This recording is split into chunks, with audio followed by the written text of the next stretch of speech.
প্রিয় বন্ধুরা, কেমন আছেন? আশা রাখি ভালো। আমার আজকের এই ভিডিওটা খুবই গুরুত্বপূর্ণ হতে চলেছে, কারণ এই ভিডিওতে আমি আপনাদেরকে জানাবো যে সৃষ্টিকর্তা, যিনি সৃষ্টিকর্তা, সৃষ্টিকর্তার সাথে অসংখ্য অসংখ্য মানুষের কথা হয়েছে এবং এর মধ্যেও অনেকের সাথে দেখা হয়েছে। তো তাদের মধ্য থেকে কমপক্ষে 50 জন বা 60 জনের একটা তালিকা আমি তৈরি করছি, সেটি নিয়ে আলোচনা করব। আশা রাখি ভালো লাগবে। চলেন শুরু করি। 1 নম্বরে হযরত আদম আলাইহিস সালামের সাথে আল্লাহর দেখা হয়েছে এবং কথা হয়েছে, জানেন, হাওয়ার সাথেও তাই। তো আল্লাহ পাক ফেরেশতাকে বলল যে, হে ফেরেশতারা, আমি আদম সৃষ্টি করতে যাচ্ছি। তখন বললো যে, আপনি এমন কাউকে সৃষ্টি করতে যাচ্ছেন যে রক্তারক্তি করবে? তো আল্লাহ বললো যে, আমি যা জানি তোমরা তা জানো না। পরে হযরত আদম আলাইহিস সালামের সৃষ্টি করা হলো এবং আদম আলাইহিস সালামের সৃষ্টি করার পরে তাকে পৃথিবীর সমস্ত বস্তুর নাম শিক্ষা দেওয়া হলো, সমস্ত বস্তুর। তো আল্লাহ পাক আবার ফেরেশতাদেরকে জিজ্ঞেস করলো, হেই ফেরেশতারা, তোমরা এই পৃথিবীতে যে সমস্ত বস্তু আছে এগুলোর নাম বলে দাও তো। তো ফেরেশতারা বললো যে, আমরা জানি না। তখন আল্লাহ আবার আদমকে বলে, হ্যাঁ আদম, তুমি বলে দাও তো। তখন আদম আলাইহিস সালাম একে একে একে একে সমস্ত বস্তুর নাম বলে দিল এবং আদম আলাইহিস সালামকে পৃথিবীতে যত ভাষা আছে, বর্তমানে পৃথিবীতে ভাষার সংখ্যা আছে আপনার 6995টা, আবার কারো কারো মতে 7111টা। যাক, সমস্ত ভাষাই আদম আলাইহিস সালাম জানতেন। এরকম তো বিষয়। যাক, মূল কথা আসি। তো আদম আলাইহিস সালামকে বলো তুমি আরামে এসে থাকো, ভালো কথা। আদম থাকলো। এরপরে আদম কী করলো? সেই জান্নাতের নিষিদ্ধ ফল খেয়ে ফেললো। খাওয়ার পরে তার জান্নাতি পোশাক খুলে গেল। আল্লাহ পাক একদিন জান্নাতের বাগানে আসলেন, আসার পরে আদমকে ডাকলেন, আদম, আদম, আদম, তুমি কোথায়? তখন আল্লাহ বলল যে, এই যে আমি। বল, এই যে আমি মানে তুমি আমার সামনে আসছেন কেন? তুমি আমার সামনে কেন আসছো না? তো বললো যে, আমি আসতে পারবো না, কারণ আমার জান্নাতি পোশাক খুলে গেছে, আমি লজ্জা অনুভব করছি। বলে, সর্বনাশ করে ফেলাইছো। এলো বিষয়। তো আদমের সাথে হাওয়ার সাথে আল্লাহর সাথে কথা হয়েছে, ফেরেশতার সাথে কথা হয়েছে, এটা আমরা জানেন, তাই না? এটা অস্বীকার কোনো সুযোগ নাই, কারণ এটা কোরআনের কথা। দুনিয়ার সমস্ত কিতাব যদি আপনি অস্বীকার করেন, কোরআনকে অস্বীকার করতে পারবেন না, কারণ করলে আপনার কল্যাণ থাকবে না। ঠিক আছে? আচ্ছা, এবার আমরা চলে যাব মানে নবীন যে ধর্ম আর কি, সবচেয়ে কম বয়সী যে ধর্ম, ইসলাম ধর্ম, সেটা আলোচনা করলাম। এবার আমরা চলে যাবো সর্বপ্রাচীনতম ধর্ম, পৃথিবীর প্রথম লিখিত গ্রন্থ, পৃথিবীর সর্বপ্রথম যে গ্রন্থ গিলগামেশের যে মহাকাব্য, সেই গ্রন্থ নিয়ে আলোচনা করব। সেখানে সৃষ্টিকর্তা আনু তিনি কি করলেন? তিনি দেবী আরুরুকে বললেন যে, তুমি কাদা দিয়ে মানুষ তৈরি করো। তখন তিনি ওই যে গিলগামেশের পিতা লোগাল বান্দা তাকে সৃষ্টি করেন। উনি ছিলেন মাটির তৈরি মানুষ। এই মাটির তৈরি মানুষের সাথে জান্নাতি একজন হুর এনে তার সাথে বিবাহ দেওয়া হয়। ফলে গিলগামেশের মধ্যে ভালো মন্দ দুটো গুণই ছিল আর কি। যাক, তো সেই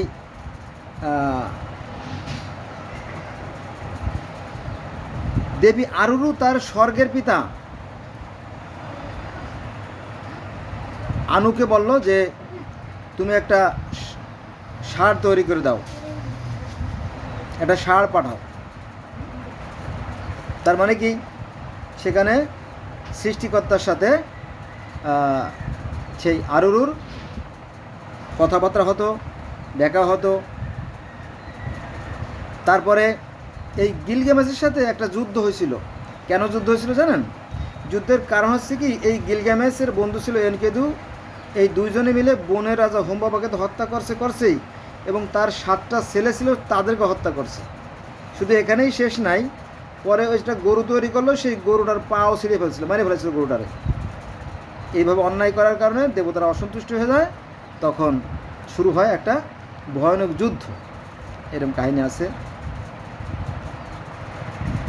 তাহলে আমরা প্রথমে 1 নম্বরে কোরআন থেকে আলোচনা করলাম যে আদমের সাথে আল্লাহ পাকের দেখা হয়েছে, কথা হয়েছে।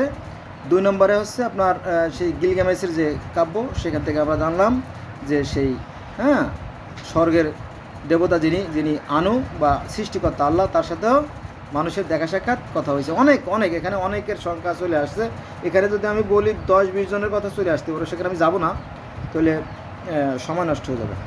এবার আমরা চলে যাব 3 নম্বরে, মিশরীয় যে ধর্ম, মিশরীয়রা আপনার প্রায় 3,500 বছর ধরে রাজত্ব করছিল, এবং সেখানে ফারাও রাজাদের সংখ্যা ছিল 320 জন, আর সেটা ঘটছিল আজ থেকে প্রায় 7,000 বা 7,500 বছর আগে।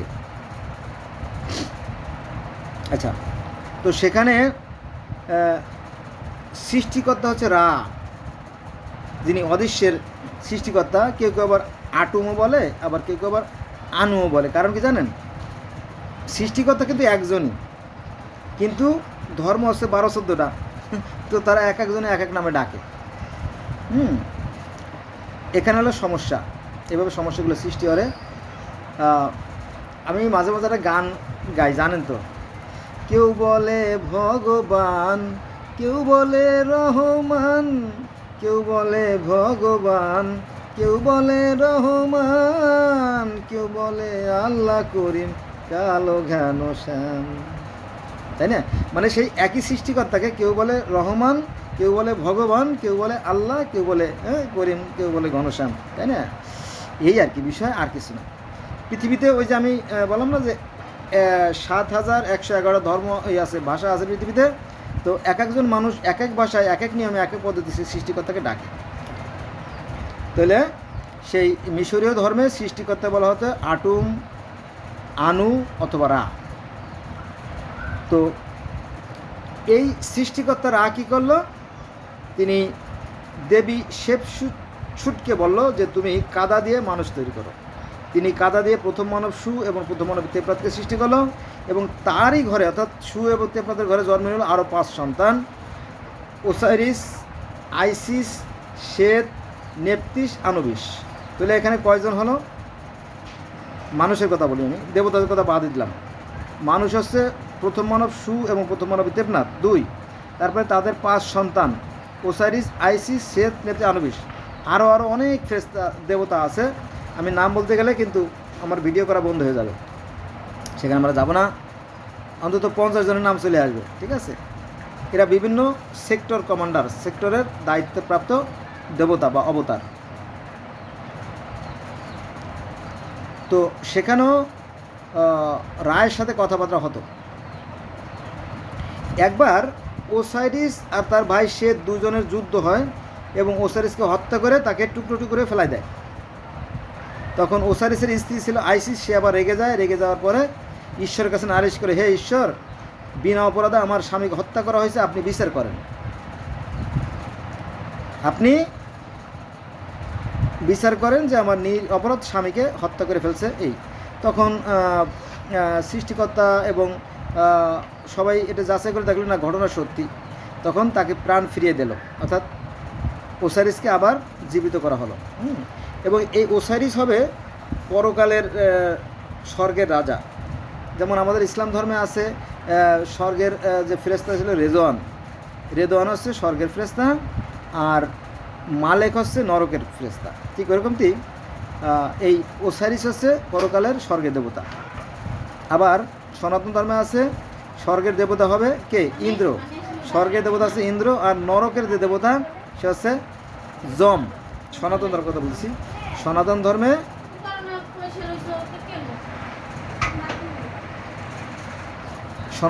স্বর্গের দেবতা ইন্দ্র আর নরকের দেবতা যম। ইসলাম ধর্মে স্বর্গের দেবতা রেদওয়ান আর নরকের দেবতা মালিক। ঠিক ওরকমটি মিশরীয় ধর্ম স্বর্গের দেবতা নরকের দেবতা আছে। তো পরকালে স্বর্গের দেবতা হবে কে? ওসাইরিস।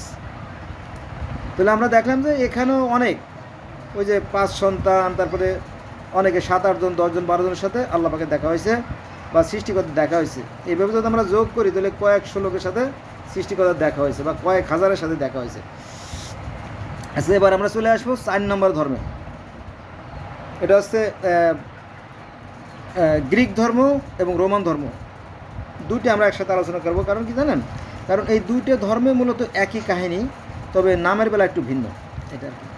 তো যিনি সৃষ্টিকর্তা ইউরেনাস এবং গাইয়া, এরা মিলে কিন্তু পৃথিবী সৃষ্টি করলো। আর এদেরকে যে নেতৃত্ব দিয়েছে তিনি হচ্ছেন কাওয়াস ইউরেনাসকে সৃষ্টি করলো এবং গাইয়াকে সৃষ্টি করলো এবং তাদেরকে বললো তোমরা সৃষ্টি করো। এইভাবে তুলনা করা যায় যে প্রথম মানব ইউরেনাস এবং গাইয়া, এমনও তুলনা করা যেতে পারে। এদেরকে সৃষ্টি করার পরে এরা স্বর্গ, মর্ত্য, পৃথিবী সব কিছু সৃষ্টি করলো। আর স্বর্গের দেবতা হচ্ছে জিউস। আমার কথা বুঝতে পারছেন? মানে আমাদের ইসলাম ধর্মে স্বর্গের দেবতা হচ্ছে রেদন, তারপরে গিলগামেশে স্বর্গের দেবতা হচ্ছে আপনার লোগালবান্দা অথবা আরুরু। তারপরে 3 নম্বরে মিশরীয় ধর্মে স্বর্গের দেবতা হচ্ছে আপনার ওসারিস। আর 4 নম্বরে এবং 5 নম্বরে স্বর্গের দেবতা হচ্ছে জিউস হচ্ছে স্বর্গের দেবতা। তো কোনো একটা ঘটনায় তাদের পিতা গাইয়ার সাথে এই ছেলেদের ক্রোনাস এবং জিউসের একটা যুদ্ধ হয়, ভয়ঙ্কর যুদ্ধ হয়। ভয়ঙ্কর যুদ্ধে এই জিউসের ভাই ক্রোনাস তার পিতার অন্ডকোষ কেটে ফেলে সাগরে ফেলে দেয়। যা জনশক্তি সব মানে সৃষ্টি শক্তিগুলো সব নষ্ট করে দেয়। এ নিয়ে প্রচণ্ড যুদ্ধ হয়। এটা হচ্ছে আপনার এই দেবতাদের সাথে টাইটানদের যুদ্ধ বা অলিম্পিয়ানদের যুদ্ধ, যাই বলেন। অনেক যুদ্ধের কাহিনী আছে, সেখানে আমরা যাব না। তবে সেই মানুষের সাথে যে সৃষ্টিকর্তার যে কথা, ঝগড়া, দ্বন্দ্বের যে কাহিনী আমরা পাই, যেমন কোরআনে আছে যে আল্লাহর সাথে ইবলিসের তর্ক বিতর্ক হলো, আবার আদমের সাথে হাওয়ার একটা ঝগড়া হলো ওই যে গন্ধব খাওয়া নিয়ে। তারপরে অন্যান্য ফেরেশতাদের সাথে ইবলিস শয়তানের যে একটা দ্বন্দ্ব এবং একটা স্বর্গে যুদ্ধ হয়েছিল, এই কাহিনী পৃথিবীর অসংখ্য ধর্মে আছে, এই গ্রিক ধর্মেও আছে, রোমান ধর্মে আছে। ঠিক আছে? তো সেখানে সৃষ্টিকর্তার সাথে সরাসরি কথা হয়েছে, দেখা হয়েছে, যুদ্ধ হয়েছে, ঝগড়া হয়েছে, অনেক কিছু হয়ে গেছে, তাই না? হেলা বিষয়। এবার আমরা চলে যাব সনাতন বা হিন্দু ধর্মে। তো সেখানে আমরা দেখতে পাই যে ঊর্ধ্বগমন বা ব্রহ্মচারী যারা আর কি, আগেকার দিনে প্রায়ই যারা ধর্মগুরু, যারা পুরোহিত, যারা ধর্মগুরু, যারা ঠাকুর, যারা ব্রাহ্মণ, তারা প্রায় স্বর্গে যেতেন। কেন স্বর্গে যেতেন? একটা কারণ তো আছে। স্বর্গে যেতেন পরামর্শের জন্য এবং সৃষ্টিকর্তা জিজ্ঞেস করতেন কী খবর, তোমাদের পৃথিবীর খবর কি, কেমন কি চলতেছে, গাছে ঠিকমতো ফুল ফল হয় তো, গাছে কি ঠিকমতো ফুল ফল হয়, মাছে কি ঠিকমতো ডিম দেয়, বাচ্চা দেয়, এরকম কি। বাঘ কি আবার বন থেকে লোকালয়ে চলে আসে কি না? না, বাঘ বনেই থাকে, তবে বিশেষ সময় বাঘ লোকালয়ে চলে আসে, যখন বর্ষার সময়, যখন বনে টিকতে পারেন তখন। এরকম আছে না? আমি কিন্তু বানাই বলতেছি এই কথাটা, মাইন্ড করেন না। তো হয়তো এরকম হয়তো প্রশ্ন করে। তো সেই স্বর্গে যাওয়া আসার কাহিনী আছে। তো স্বর্গে যেহেতু অনেকেই যেত এবং ঈশ্বরের সাথে দেখা সাক্ষাৎ হতো এবং কথাও হতো। বোঝা গেছে? বাইরে মারামারি শুরু হয়ে গেছে বন্ধুরা, দেখে নয়, আগে দেখে তারপর আবার কথা বলি। আজকে শুক্রবার কিন্তু অসুর চেয়েছে, অসুর শয়তান আজকে নামাজের দিন, যদিও নামাজও পড়ছে, কিন্তু ওই যে নেশাখোর যারা আছে তারা মারামারি শুরু করছে। মারামারি, কুপাকুপি, খুনোখুনি সবই হয়, ভয়ঙ্কর। যাক, তো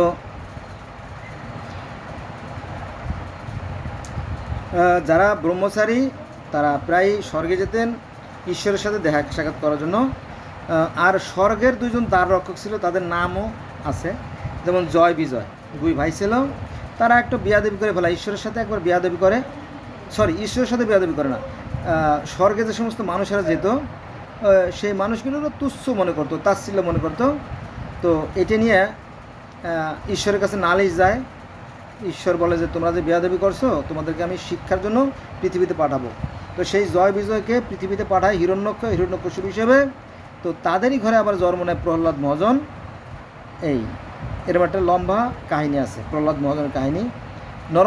নরসিংহ একটা কাহিনী আছে, যারা সনাতন তারা বুঝবে, মুসলমানরা বুঝবে না। কারণ কি, ওই যে মুসলমান হিংসা বিদ্বেষ ঘৃণার কারণে জানা হয়ে ওঠে না। ঠিক আছে, জানলে কিন্তু আবার এই সমস্যাগুলোর সমাধান হয়ে যেত, কিন্তু জানে না, সবাই নিজের ধর্মকে বড় মনে করে।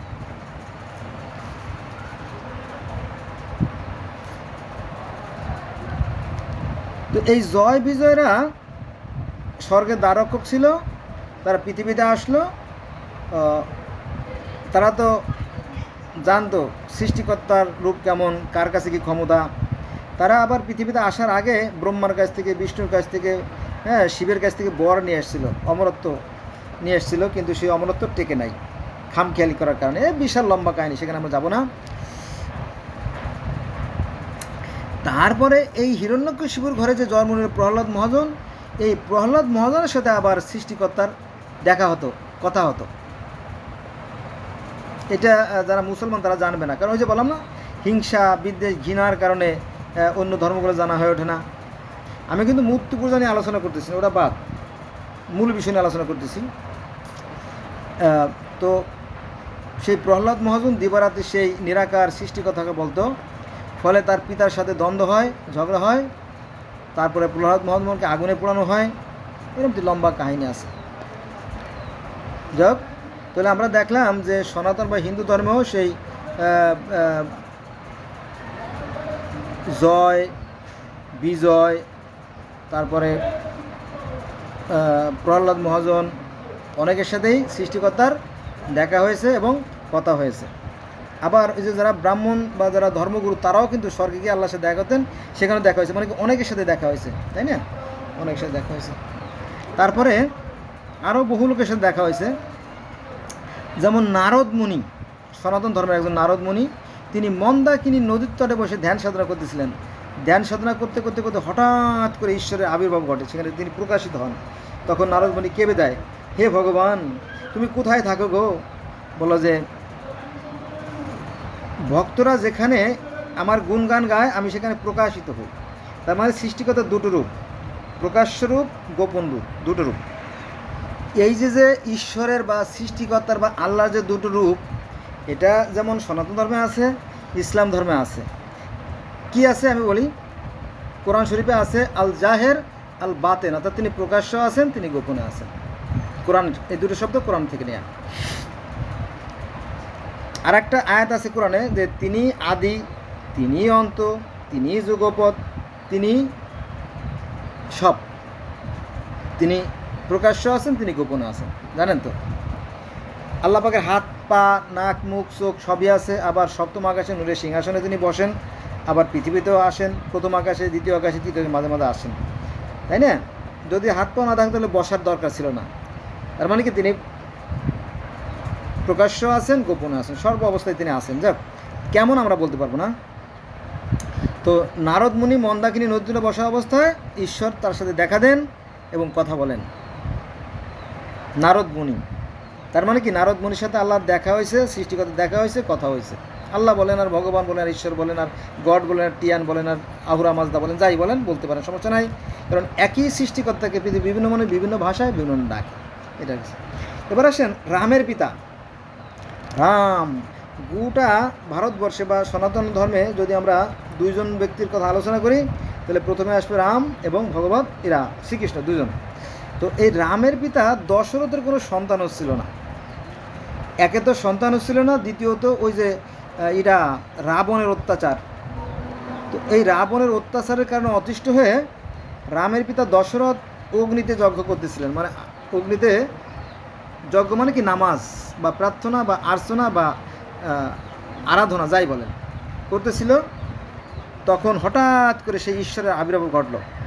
যেমন আমাদের নবী মুসা আলাইহিস সালাম যেমন তুর পাহাড়ে বা সিনাই পর্বতে, তোয়া পর্বতে আল্লাহর সাথে দেখা করেছিল না, অনেকটা ওইরকমটি সেই অগ্নির মধ্য থেকে আর এক অগ্নি অতিকায় এক জ্যোতি বের হয়ে বলল, হে দশরথ, কী তোর মনোবাসনা, কী তোর কামনা, তুই কেন আমাকে বারবার স্মরণ করছিস? বলো, হে ভগবান, তুমি তো আমাকে সবই দিছো, আমাকে রাজ্য দিছো, রাজপাট দিছো, আমার স্ত্রী আছে, সম্মান আছে, অর্থ আছে, সব আছে, কিন্তু আমার তো কোনো সন্তান নাই।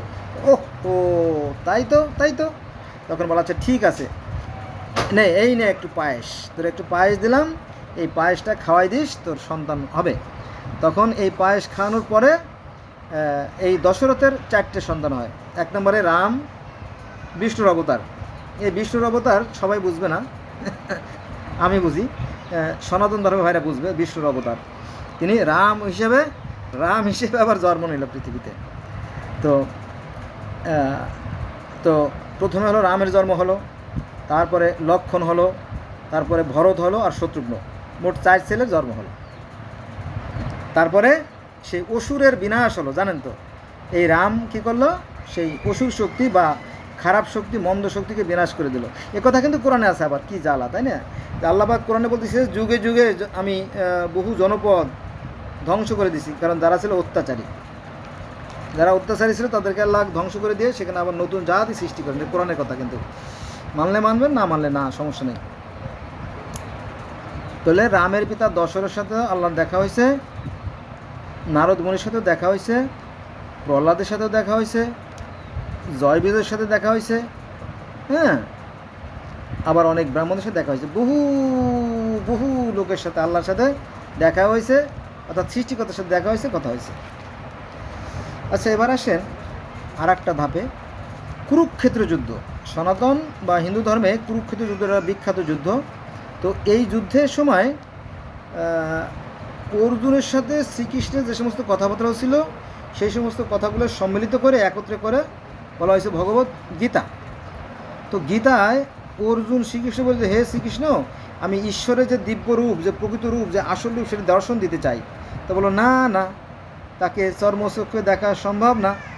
এটা কিন্তু কোরআনেও আছে, অর্থাৎ গীতায় যা আছে কোরআনে তা আছে। এটা আছে সূরা আনামের 103 নম্বর আয়াতে। সূরা আনামের 103 নম্বর আয়াতে বলা হয়েছে যে সৃষ্টিকর্তাকে চর্মচক্ষু দ্বারা দেখা সম্ভব না, এবং সূরার 51 নম্বর আয়াতে বলা হয়েছে যে মানুষের এমন কোনো সাধ্য নাই যে সৃষ্টিকর্তাকে চর্মচক্ষু দ্বারা দেখে, এরকম কাহিনী আছে। আবার কোরআন শরীফের সূরা নূরের 25 নম্বর আয়াতে বলা হয়েছে আল্লাহ হচ্ছে আকাশ ও পৃথিবীর জ্যোতি, অর্থাৎ তিনি জ্যোতিরূপ। তো এখানে অর্থাৎ কুরুক্ষেত্র যুদ্ধের সময় এই সব রূপই কৃষ্ণ দেখছিল, অর্জুন দেখছিল আর কৃষ্ণ তো স্বয়ং ভগবান এর রূপ। দেখ, তো অর্জুন বলল শ্রীকৃষ্ণ যে আমি ঈশ্বরের রূপ দেখতে চাই। তো শ্রীকৃষ্ণ প্রথমের দিকে বলো যে না, তাকে চর্মচক্ষু দেখা সম্ভব না, কেউ তাকে দেখতে পারে না। তারপর আবার অর্জুন আবার দাবি বলল যে আমার তো দেখার বিষয় এসছে। তখন বলো ঠিক আছে, তোমাকে জ্ঞান চক্ষু দান করছি, দেখো। তখন অর্জুন দেখলো যে সেই শ্রীকৃষ্ণের মুখের ভিতরে গোটা বিশ্ব ব্রহ্মাণ্ড কি বিরাজমান, এরকম আর কি। এর মধ্যে রহস্য আছে যেটা সাধারণ মানুষ বুঝতে পারে না, হ্যাঁ। তারপরও সাধারণ মানুষ বুঝতে না পারলে আমার তো দায়িত্ব পালন করতে হবে, তাই না? আমার তো বলতে হবে প্রকৃত সত্য। এটা আমি ব্যাখ্যা বিশ্লেষণ করতে পারবো, কিন্তু আসলে সে বন্ধু যেতে অনেক সময় লাগে, বুঝছেন। সৃষ্টিকর্তা আছে, আমাদের আশেপাশে আছে, যাদের চোখ আছে দেখার মতো তারা দেখতে পারে, সৃষ্টিকর্তাকে দেখা যায়, তবে অন্তরের চক্ষু দ্বারা। সে অন্তরের চক্ষু সৃষ্টি করতে হবে আপনাকেই, আপনার ভিতরে সৃষ্টিকর্তাকে আবিষ্কার করতে হবে। এটা বড় জটিল বিষয়, এটা সবাই পারে না। দেখ, তাহলে আমরা কয়েকটা রূপ দেখলাম, যে কৃষ্ণের ভিতরে গোটা বিশ্ব ব্রহ্মাণ্ড বিরাজমান একটা রূপ, আর একটা রূপ সহস্র সূর্যের ন্যায়। এটা আছে ভগবদ গীতার 11তম অধ্যায়ের 8 নম্বর শ্লোকে, যে ঈশ্বর আছে সহস্র সূর্যের মতো। এবার আসেন আর একটা কাহিনীতে। কোরআন শরীফের যে মুসা আলাইহিস সালাম, মুসা বা মোজেস, ইহুদি খ্রিস্টানরা বলে মোজেস আর মুসলমানরা বলে মুসা।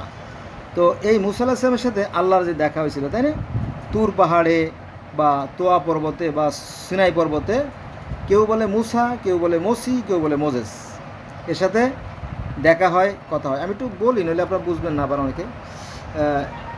মুসা আলাইহিস সালাম বললো, হে আল্লাহ, হে সৃষ্টিকর্তা, হে মানে hello Almighty creator, I want to say your face, I want to mate with your face, আমি আপনার চেহারা দেখতে চাই, আপনার সাথে দর্শন দিতে চাই, এরকম আবেদন।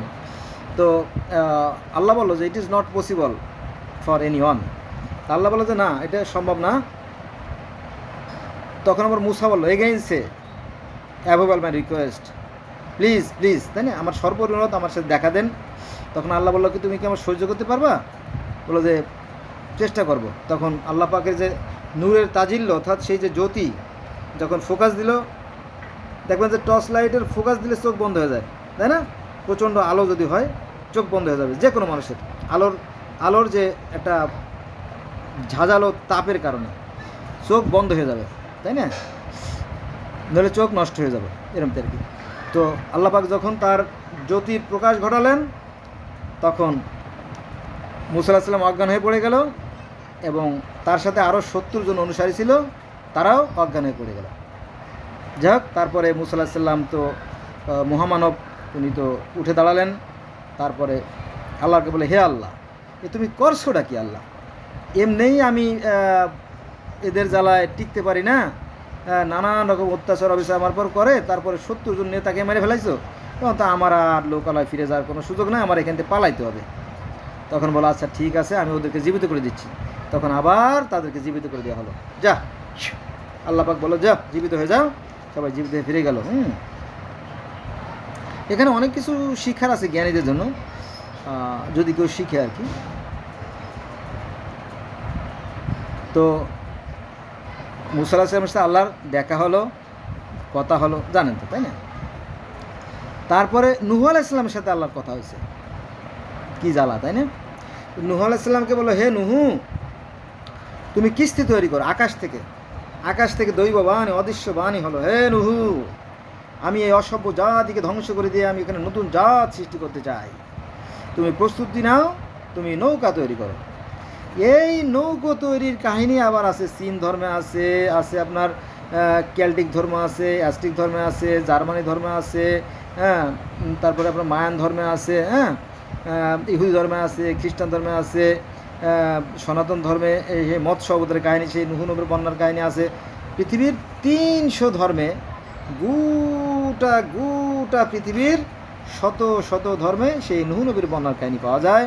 তো নূহ নবীর বন্যার যদি কাহিনী পাওয়া যায়, তাহলে এই 300 ধর্মের নবীদের সাথে নিশ্চয়ই সৃষ্টিকর্তার দেখা সাক্ষাৎ হয়েছে। এখন আমি যদি এই 300-র সাথে আর এই 50 যোগ করি, তাহলে 350-400 লোকের সাথে আল্লাহর দেখা হয়েছে, কথা হয়েছে। বিষয়টা এরকম দাঁড়ায় না? অনেকটা সেরকম দিন আমার মনে হয়। তা যদি বলি তাতে খুব একটা বেশি হবে না। কারণ কি জানেন? কারণ পৃথিবীতে ধর্মের সংখ্যা কত? 4500 বা 4315টা। কিন্তু ওই যে লক্ষ লক্ষ নবীদেরকে যদি আল্লাহ পাঠাইছেন, তো নিশ্চয়ই আল্লাহ পাকের সাথে এই লক্ষ লক্ষ নবীদের সাথে দেখা হয়েছে। আর দেখা যদি নাও হয়, তো কথা তো হয়েছে নাকি? মনে করেন চাকরি হলে তো একটা অ্যাপয়েন্টমেন্ট কার্ড দেয় অফিস থেকে, তাই না? তাহলে স্যারদের সাথে দেখা সাক্ষাৎ হয়, নিশ্চয়ই আল্লাহর সাথে এই সমস্ত নবীদেরও আল্লাহর দেখা সাক্ষাৎ হয়ে থাকতে পারে। সেই হিসেব করতে গেলে দেখা যাবে হাজার হাজার লোকের সাথে আল্লাহর দেখা সাক্ষাৎ হয়েছে, বা লাখ লাখ লোকের সাথে দেখা সাক্ষাৎ হয়েছে। সেখানে আমি যাব না, কারণ আমাকে তো প্রমাণ দিতে হবে। আচ্ছা, নূহ আলাইহিস সালামের সাথে আল্লাহর দেখা হয়েছে, কথা হয়েছে। হযরত ইব্রাহিম আলাইহিস সালামের সাথে আল্লাহর কথা হয়েছে, তাই না? কথা হইলে তো দেখা হয়ে যায়, তাই না? আল্লাহ পাক সেই আকাশ থেকে দৈব বাণী বা অদৃশ্য বাণী বা ওহী আসছিল, হে ইব্রাহিম, তোমাকে আমি অফুরন্ত নিয়ামত দান করব, তোমাকে আমি জেরুজালেমের ওই যে জায়গা আছে ওটা তোমাকে দান করব, এবং তোমার বংশকে আমি আকাশের তার মতো অগণিত বংশে রূপান্তরিত করব। খেয়াল আছে? এটা কিন্তু কোরআন হাদিসের কথা, তাওরাতের কথা, বাইবেলের কথা, এটা অস্বীকার করার কোনো সুযোগ নাই। তাহলে সেখানে ইব্রাহিমের সাথে আল্লাহর কথা হয়েছে, দেখা হয়েছে কিনা আমি জানি না, তবে কথা হয়েছে। আচ্ছা, এবার আসলাম আমরা জরথ্রুস্ট বা পার্সি ধর্ম আর কি, সেই যেখানেও আল্লাহর সাথে এই জরস্টারের দেখা হয়েছে, কথা হয়েছে। সেটা আবার কেমন শোনেন ঘটনা। এই পার্সি ধর্মের যে প্রতিষ্ঠাতা জরস্টার, উনি একটা নদীর মোহনায় বসে বসে ধ্যান সাধনা করতেছিলেন, ঈশ্বরের নাম ধরতেছিলেন। হঠাৎ করে ঈশ্বরের এক দূত, অর্থাৎ আর ক্যান্সেল, দৈব বাণী নিয়ে আসলো, হেই জরুস্টার, মানুষ তো অসভ্য হয়ে গেছে, তুমি তাদের জন্য একটা ধর্ম প্রচার করো। বলো কীভাবে? বলো যে তোমার একটা কোর্স করাতে, ট্রেনিং করাতে হবে, এই জন্য চলো তুমি ঈশ্বরের কাছে চলো। তখন এই জরুস্টারকে ফেরেশতারা নিয়ে যায়, সেই মহাশূন্যে সপ্তম আকাশে নিয়ে যায়। নিয়ে যাওয়ার পরে সেই সৃষ্টিকর্তা, আপনি যে নামেই বলেন না কেন, গড বলেন আর ঈশ্বর বলেন আর টিয়ান বলেন আর গোবিন্দ বলেন আর নারায়ণ বলেন আর প্রজাপতি বলেন আর হরি বলেন আর আল্লাহ বলেন, হ্যাঁ, তো সে আল্লাহর সাথে এই জরুস্টারের দেখা হয়, কথা হয়। এবং তিনি বলেন যে আচ্ছা ঠিক আছে, ই করো, ওই জরুস্টারকে নিয়ে যাও, নিয়ে যেয়ে স্বর্গের যে সুখ শান্তি ওগুলো দেখাও, আর নরকের যে দুঃখ কষ্ট আছে ওইগুলো একটু তাকে ভালো করে দেখাও, যাতে পৃথিবীতে যে মানুষকে শিখাইতে পারে, বলতে পারে। বোঝা গেছে? স্বর্গরাজ্য কিন্তু যেখানে সৃষ্টিকর্তা থাকেন, অর্থাৎ আহুরা মাজদা থাকেন। তো আহুরা মাজদার সাথে দেখা সাক্ষাৎ হওয়ার পরে, কথাবার্তা হওয়ার পরে উনি 10 বছর ছিলেন মিরাজে, 10 বছর ছিলেন। 10 বছর থেকে যত স্বর্গরাজ্য ঘুরে ঘুরে ঘুরে ঘুরে ঘুরে দেখে পরে তিনি পৃথিবীতে নেমে আসলেন। আধুনিক বিজ্ঞানীরা বলতেছে, আজকে হচ্ছে 9 তারিখ, আজকে হচ্ছে 9/5/2025 সাল, শুক্রবার।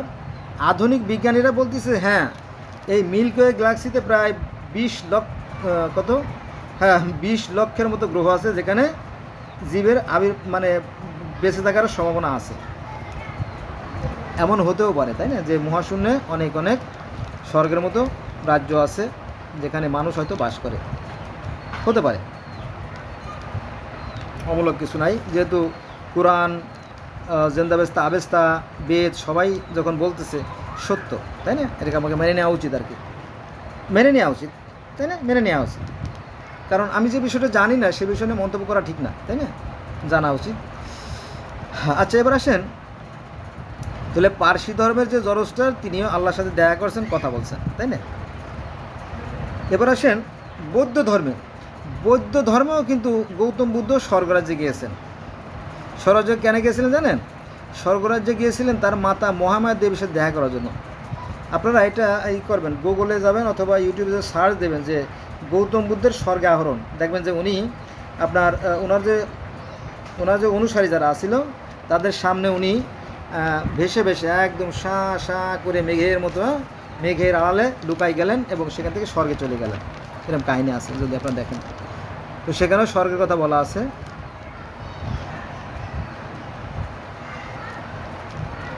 যারা বৌদ্ধ ধর্মে বলা হয়েছে যে যারা সৎকর্মশীল, যারা সৎ কাজ করবে, যারা ভালো কাজ করবে, তারা নির্বাণ লাভ করবে। নির্বাণ লাভ করে অর্থাৎ সেই স্বর্গীয় যে সুখ শান্তি ভোগ করবে। যে আমরা পৃথিবীতেও স্বর্গীয় সুখ শান্তি ভোগ করতে পারি যদি আমরা সৎকর্ম করি। আচ্ছা, এবার আসেন কংসের সাথে, অর্থাৎ শ্রীকৃষ্ণের মামা কংসের সাথে কিন্তু সৃষ্টিকর্তার কথা হয়েছে। হ্যাঁ, কারণ সৃষ্টিকর্তা তো অনেক সুন্দর করে সৃষ্টি করছেন, তার সৃষ্টিগুলো নষ্ট হয়ে যাক তিনি তা চান না। কিন্তু দেখা গেল যে এই কংস যখন অত্যাচারী হয়ে গেল তখন ঈশ্বর তাকে বলছিল, হে কংস, তুমি নিজেকে সংশোধন করো, তুমি ভালো হওয়ার চেষ্টা করো। যেমন ফেরাউনকে বলছিল আল্লাহ পাক, তুমি ভালো হও, কিন্তু ভালো হলো না। তখন সেই কংসকে ধ্বংস করার জন্য এই শ্রীকৃষ্ণকে পাঠালেন, এবং শ্রীকৃষ্ণ যখন গোকুলে বড় হচ্ছিল তখন আর একটা মেসেজ দিল আল্লাহ পাক যে, হে কংস, তোমাকে বদিবে যে গোকুলে বাড়ি শেষে, তোমার সময় শেষ হয়ে আসতেছে, তোমার পরাণ ভরে খেয়ে নাও। আছে না, ফাঁসির আসামিদেরকে শেষ ইচ্ছা পূরণ করে, অনেকটা এরকম দেখি। তাহলে কংসের সাথেও সেই ঈশ্বরের কথা হয়েছে আকাশবাণীর মাধ্যমে, দৈববাণীর মাধ্যমে। আচ্ছা, এবার আসবো আমরা খ্রিস্টান ধর্মের যে ঈসা বা যিশু। তো এই ঈসা আলাইহিস সালাম একবার জর্দান নদীতে গোসল করতে যান।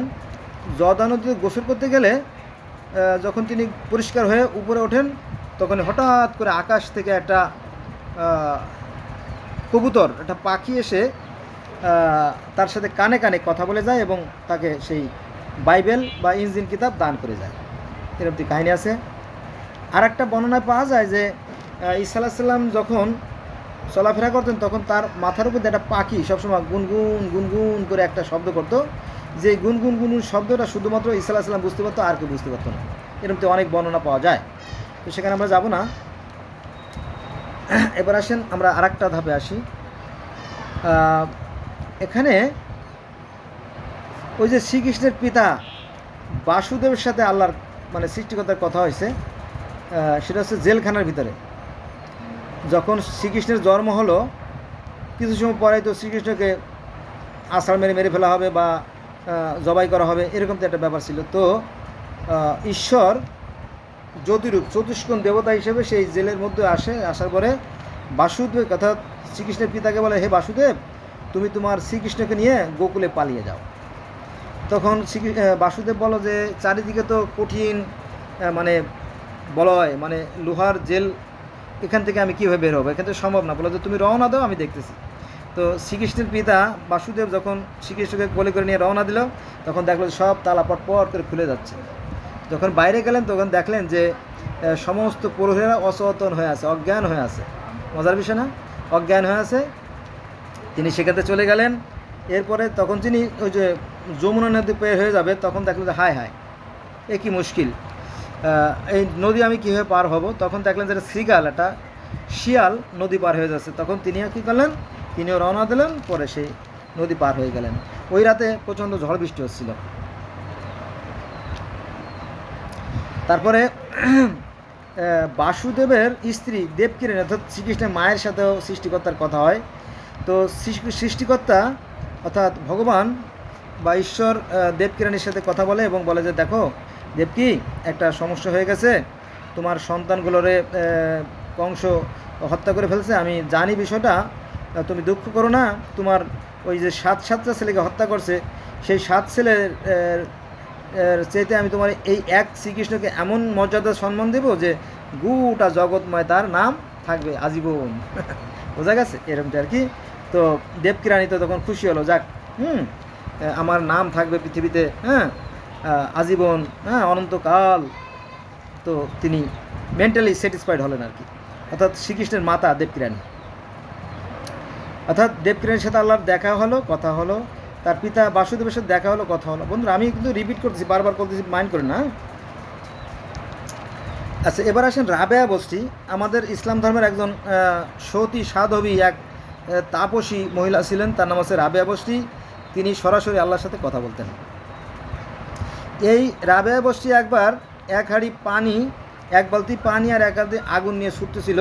তো লোকে জিজ্ঞেস করলো যে তুমি দৌড়চ্ছ কেন? আমি আগুন দিয়ে জান্নাত জ্বালাই দেবো আর এই পানি দিয়ে দোজক নিভাই দেবো, কারণ মানুষ আল্লাহকে স্মরণ না করে জান্নাতের লোভে লোভে তারা নামাজ পড়ে, এটা আর কি। হ্যাঁ, যাক, আইনাল হক নামে একজন ছিল, অর্থাৎ মুনুর হাল্লাস, তিনি সরাসরি আল্লাহর সাথে কথা বলতেন। এবং আয়ুব নবীর সাথে ও আল্লাহর দেখা সাক্ষাৎ হয়েছে, কথা হয়েছে। আয়ুব নবীকে যখন মাসে গিলে আয়ুব নবী যখন কুষ্ঠরোগ হলো, তখন পরীক্ষায় আয়ুব নবী জিতে গেল, পরে আল্লাহ পাক তাকে সমস্ত কিছু ফিরিয়ে দিলেন, তার সম্পদ, তার সম্মান, তার ছেলে পুত্র সব ফিরিয়ে দিলেন। আচ্ছা, দাউদ আলাইসাল্লামকেও সৃষ্টিকর্তা সরাসরি সাহায্য করেছিলেন। তিনি ছিলেন মাত্র 16 বছরের যুবক। সেই অবস্থায় তিনি সেই জালুত অত্যাচারী রাজাকে ধ্বংস করে সেখানে আপনার রাজ্য প্রতিষ্ঠা করেন, সেরকম কাহিনী আছে। তারপরে সুলাইমান আলাইহিসসালাম যখন চলতেন শূন্য ভর করে, তখন তো সৃষ্টিকর্তা নিশ্চয়ই সরাসরি তাকে সাহায্য করতেন, তাই না? তো সুলাইমানের সাথে আল্লাহ পাকের কথাবার্তা হয়েছে, যেহেতু তিনি নবী ছিলেন এবং খুব বড় মাপের নবী ছিলেন। তারপরে জাকারিয়া নবীকে যখন জাকারিয়া নবী একটা ভুল করেছিল। তিনি বলছিল গাছটা, যে গাছ তুমি আমাকে রক্ষা করো, তখন গাছ তাকে আড়াল দেয়, কিন্তু শত্রুরা জাকারিয়াকে চিনে ফেলে, তখন তাকে করাত দিয়ে তার মাথা কাটতেছিল, অর্থাৎ জাকারিয়া নবী। তখন জাকারিয়া তখন আল্লাহরে স্মরণ করতেছিল, তখন আল্লাহ তখন রাগ করছে, মাইন্ড করছে আল্লাহ, যাই বেয়াদব, তোমার আগে মনে ছিল না যখন তুমি গাছের কাছে সাহায্য চাইছো, তখন তুমি কেন আমাকে সাহায্য করো নাই, সাহায্য চাও নাই? তখন তো আমি তোমাকে সাহায্য করতাম বা তোমাকে আমি শূন্য তুলে নিতাম। তুমি গাছের কাছে সাহায্য চাইছো, তোমার এর শাস্তি, তোমার মাথা করাত দিয়ে ফাড়বে, উয়া করলে তোমার নবুয়তের খাতা থেকে তোমার নাম কেটে দেবে, এরকম কাহিনী আছে। এবার আসেন মুসার সাথে কথা বলছি, ওই যে তুর পাহাড়ে, এটা কোরআনে আছে। এটা আছে যে কোরআনে আছে এভাবে যে মুসা তার পরিবারবর্গকে বলল যে ওই যে দূরে আগুন দেখা যায়, আমি একটু আগুন নিয়ে আসি। তখন উনি রওনা দিল। রওনা দেওয়ার পরে আল্লাহর সাথে তার দেখা হলো, কথা হলো, ইত্যাদি ইত্যাদি। তারপরে মরিয়মের সাথে আল্লাহর সরাসরি দেখা হয়েছে কিনা আমি জানি না, তবে মরিয়মের সাথে ঈশ্বরের এক দূত তার সাথে কথাবার্তা হয়েছে যে মরিয়ম, তুমি দুঃখ করো না, তোমার গর্ভে একটা পুত্র সন্তান জন্মাবে, হ্যাঁ, আল্লাহ তোমাকে অনেক সম্মান দান করবে, ইত্যাদি ইত্যাদি অনেক কাহিনী হয়েছে। জানেন তো, আর প্রায় স্বর্গীয় যে ফল ফলাদি সেগুলো পাওয়া যেত, এটা কোরআনে আছে এই কাহিনী।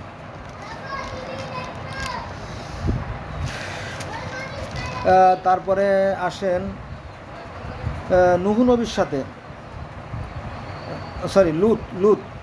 লুতের সাথে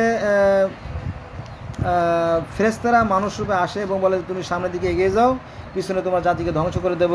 তারপরে আদ জাতি, সামুদ জাতির নবীর কাছেও মেসেজ আসে যে তোমার জাতিকে আমরা ধ্বংস করে দেবো।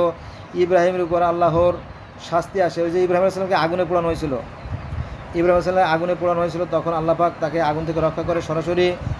এই কাহিনী ইহুদ ধর্মে আছে, খ্রিস্টান ধর্মে আছে, ইসলাম ধর্মে আছে এবং সনাতন ধর্মেও আছে।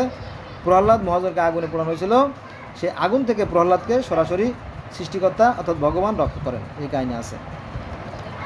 এরকম লম্বা করতে গেলে আরও সংখ্যা বেড়ে যাবে আর কি। এবার আসেন নবী মোহাম্মদ সাল্লাল্লাহু আলাইহি ওয়াসাল্লাম তো মিরাজে গিয়ে আল্লাহর সাথে দেখা সাক্ষাৎ করছেন, এটা তো আছেই। তারপরে ইবলির সাথে আল্লাহর যে তর্ক বিতর্ক হয়, কথা হয়, তাই না, সেটা আমরা জানি। তারপরে ওই যে গ্রিক ধর্মের দেবতা জিউস, তারপরে প্রমিথিউস, এপিমেথিউস, তাদের সাথেও সৃষ্টিকর্তার দেখা হয়, কথা হয়, অনেক কিছু আছে এখানে, ঠিক আছে, অনেক কাহিনী। এই কাহিনী দিয়ে মনে হয় 100টা ভিডিও করা যেতে পারে, সেখানে আমরা যাব না। তবে শুধু জানেন যে বহু লোকের সাথে ঈশ্বরের কথা হয়েছে। আচ্ছা, স্বর্গের দেবী এথেনা, এটা হচ্ছে আপনার গ্রিক ধর্মের একদম দেবী এথেনা, তার সাথেও ঈশ্বরের দেখা হয়। তারপরে মিশরীয় ধর্মের শেতছুট, তার সাথে ঈশ্বর অর্থাৎ সৃষ্টিকর্তার কথা হয় এবং সৃষ্টিকর্তা শেতছুটকে বলে তুমি কাদা দিয়ে মানুষ তৈরি করো, এই কাহিনী আছে। তারপরে ঈশ্বর বলল হে আগুন, তুমি প্রহ্লাদকে আগুনে পুড়িয়াও না, এটা আছে সনাতন ধর্মের একটা কাহিনী যে প্রহ্লাদ মহাজন নামে এক মহাজন ছিল, তাকে সৃষ্টিকর্তা আগুন থেকে রক্ষা করছিল। মহাজন মানে আমরা যাকে নবী রাসূল মনে করি আর কি। তারপরে হাবিল কাবিল, তাদের পিতা অসুস্থ। হাবিল কাবিলের পিতা আদম আলাইহিস সালাম যখন অসুস্থ হয়ে যান, তখন আদম আলাইহিস সালাম তার ছেলেদেরকে বলল, বাবারা তোমরা আমার জন্য কিছু আঙ্গুর ফল নিয়ে এসো, কিছু মাওয়া নিয়ে এসো জান্নাত থেকে। তখন তারা রওনা দেয় আদমের সন্তানেরা, কিন্তু পথে মধ্যে আল্লাহর ফেরেশতারা তারা নিষেধ করে যে হেই আদম সন্তানেরা তোমরা কোথায় যাচ্ছ? বলো যে আমরা জান্নাতে যাচ্ছি কিছু আঙ্গুর ফল আনতে। তখন বললো যে না, তোমার জন্য এই আঙ্গুর নিষেধ আছে, ঠিক আছে। এটা আছে আপনার কাসাসাল আম্বিয়ার 34 পৃষ্ঠায়। আর এই কাসাসাল আম্বিয়াটা প্রকাশিত হয়েছে আপনার 50 বাংলা বাজার কোহিনুর পাবলিকেশন থেকে প্রকাশিত কাসাসাল আম্বিয়া, সেটাই। সব কাসাসাল আম্বিয়া কিন্তু এই ঘটনা পাবেন না। তারপরে ওসাইরিসের সাথে আল্লাহর দেখা সাক্ষাৎ, তারপরে ওসাইরিসের স্ত্রী আইসিসের সাথে সৃষ্টিকর্তার কথাবার্তা, এগুলো তো আগে বলছি মনে হয়। তারপরে মনুসংহিতা আছে যে বিষ্ণু কর্দম দিয়ে অর্থাৎ মাটি দিয়ে মেলেচ্ছ জাত অর্থাৎ মানুষ তৈরি করে, মনুষ্য তৈরি করার পরে তাদেরকে একটা বাগানে রাখে, কিন্তু তারা ঈশ্বরের কথা অমান্য করে তারা ওই ব্রহ্মফল ভক্ষণ করে, ফলে ঈশ্বর তাদের সাথে কথা বলে যে তোমরা তো অন্যায় কাজ করে ফেলাইছো। এরকম একটা কাহিনী আছে, এটা বেদেও আছে, আবার মনুসংহিতা আছে। তারপরে ইহুদি ধর্ম, খ্রিস্টান ধর্মে আছে অ্যাডাম ও ইভের সাথে সেই ঈশ্বরের সেই সাক্ষাৎ। তারপরে আছে আপনার নবী খাজা খিজির সাথে আল্লাহর কথাবার্তা। খাজা খিজির সাথে আল্লাহর কথাবার্তার বিষয়টা এরকম যে একবার মুসা আলাইহিস সালামকে তার অনুসারীরা প্রশ্ন করলো যে হে মুসা, পৃথিবীতে সবচেয়ে জ্ঞানী ব্যক্তিকে? তখন মুসা আলাইহিস সালাম বলে এক কথায় আমি তো সবচেয়ে বড় জ্ঞানী। কেন তোমরা জানো না যে আমার এই কিতাবগুলো বইতে 200 উট লাগে? তো আল্লাহ গেলেন রেগে, বলো রাখো মুসা, তোমার আমি সাইজ করতেছি। তখন মুসার সাথে ওহী হলো, হে মুসা তুমি যাও, অমুক নদীর ত্রিমোহনায় একজন ব্যক্তি আছে, সাগরের তলে থাকে, যার নাম খাজা খিজির, তার কাছ থেকে তুমি কিছু শিখে আসো। তখন মুসা আলাইহিস সালাম সেখানে রওনা দিল। বলো আমি ঠিকানা কীভাবে জানবো? বলো যে তোমার কাছে থাকবে ভাজা মাছ। এই ভাজা মাছ যখন জীবিত হয়ে যাবে তখন বুঝবা যে আমরা যথাসময় স্থানে চলে আসছি। সেখান থেকে রওনা দেবা, দেখবা যে পানি ভাগ হয়ে রাস্তা হয়ে যাবে। দারুণ না? তো মুসা আলাইহিস সালাম রওনা দিল। রওনা দেওয়ার পরে যখন তারা নির্দিষ্ট স্থানে চলে গেল, যাওয়ার পরে সত্যি সত্যি পানির মধ্যে তাদের রাস্তা হয়ে গেল। তো মুসা আলাইহিস সালাম সেই পানির গভীরে খাজা খিজিরের সেই আস্তানায় যাওয়ার আগেই ভিতর থেকে সালাম চলে আসে, আসসালামু আলাইকুম ইয়া মুসা কালিমুল্লাহ। তখন মুসা আলাইহিস সালাম অবাক, কী ব্যাপার, কী ব্যাপার, ইনি কীভাবে জানলো যে আমি এখানে আসব? তখন খাজা খিজির বলল যে হে মুসা, তুমি এখানে আসবা তা আমি অনেক আগের থেকেই জানি, কারণ আল্লাহ পাক আমাকে বলে দিয়েছেন। আল্লাহর সাথে তার কথা হয়েছে, ঠিক আছে। তারপরে ইদ্রিস আলাইহিস সালাম তো আপনার চৌঠা আসমানে আছে, হযরত ইদ্রিস আলাইহিস সালাম চৌঠা আসমানে আছে, এই একই বিষয়। এইভাবে বহু বহু লোকের সাথে সৃষ্টিকর্তার দেখা হয়েছে এবং অনেকের সাথে কথা হয়েছে, ঠিক আছে। এবার আমি একটু সামারি করি আর কি, সারাংশ আপনাদের সামনে তুলে ধরি। 1 নম্বরে আদম, 2 নম্বরে দেবী আররু, 3 নম্বরে ওসাইরিস, 4 নম্বরে ইউরেনাস, 5 নম্বরে রোমান ধর্ম, 6 নম্বরে সনাতন, 7 নম্বরে জয় বিজয়, 8 নম্বরে প্রহ্লাদ, 9 নম্বরে নারদ, 10 নম্বরে রামের পিতা দশরথ, 11 নম্বরে এটা নাম কি অর্জুন, 12 নম্বরে আপনার মুসা আলাইহিস সালাম, 13 নম্বরে নূহ আলাইহিস সালাম, 15 নম্বরে ইব্রাহিম আলাইহিস সালাম। তারপরে এদিকে জরস্টার, 17 নম্বরে গৌতম বুদ্ধ, 18 নম্বরে কংস, 19 নম্বরে ঈসা আলাইহিস সালাম, 20 নম্বরে বাসুদেব অর্থাৎ কৃষ্ণের বাবা আর কি, 21 নম্বরে দেবকিরানী, 22 নম্বরে রাবেয়া বস্তি, 23 নম্বরে আয়নাল হক, 24 নম্বরে ইউনুস নবী, 25 নম্বরে আয়ুব নবী, 26 নম্বরে দাউদ নবী, 27 নম্বরে সুলাইমান, 28 নম্বরে জাকারিয়া, 29 নম্বরে মূসা, 30 নম্বরে মরিয়াম। তারপরে 31 নম্বরে লুত, 32 নম্বরে আদ জাতির নবী। তারপরে হযরত ইব্রাহিম আলাইহিস সালাম, 33-এ 34-এ নবী মুহাম্মদ সাল্লাল্লাহু আলাইহি ওয়াসাল্লাম, 36-এ ইবলিসের সাথে দেখা হয়, অন্যান্য ফেরেশতাদের সাথে দেখা হয়। তারপরে জিউসের সাথে ঈশ্বরের সৃষ্টিকর্তার যে কথা, প্রমিথিউসের সাথে এপিমিথিউসের সাথে কথাবার্তা, তারপরে স্বর্গের দেবী এথেনার সাথে কথা। তারপরে 38 নম্বরে শেপশুটের সাথে কথা, 39 নম্বরে আছে আপনার প্রহ্লাদ মহাজনের সাথে কথা। তারপরে 40 নম্বরে হাবিল কাবিলের সাথে কথা, 41 নম্বরে ওসারের সাথে কথা, 42 নম্বরে বিষ্ণুর সাথে কথা এবং মনুষ্যত্বর সাথে কথা, এবং 43 নম্বরে অ্যাডাম হবার সাথে, এবং 44 নম্বরে খাজাকিরির সাথে, আর 45-এ ঈদের সাথে। আর গুলো নোট করা হয় নাই, সবগুলো যোগ করলে কয়েকশো হয়ে যাবে। সৃষ্টিকর্তার সাথে কথা হয়েছে, আবার এদের মধ্যে থেকে অনেকের সাথে দেখা হয়েছে। আরও অনেক তথ্য আসবে, আপনারা আমার সাথে দোয়া করবেন আর গালাগালি করবেন না। অনেক মাথা মোটা ভাইরা গালাগালি করে, গালাগালি করবেন না, কারণ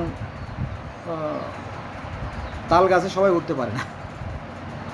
হ্যাঁ, তাল গাছ বলতে এখানে আমি যেহেতু দীর্ঘদিন সাধনা করছি, বুঝছেন, আমি দীর্ঘদিন সাধনা করছি বিভিন্ন ধর্ম সম্বন্ধে জানার জন্য, জাস্ট সৃষ্টিকর্তা আমাকে জানার তৌফিক দিয়েছে, এইটা আর কি, এই জন্য বললাম তাল গাছ। তো আপনিও চেষ্টা করলে উঠতে পারবেন, তবে সময় লাগবে। ভুল ত্রুটি ক্ষমা সুন্দর দৃষ্টি থাকবেন আর আমার সাথে থাকবেন। ধন্যবাদ সবাইকে।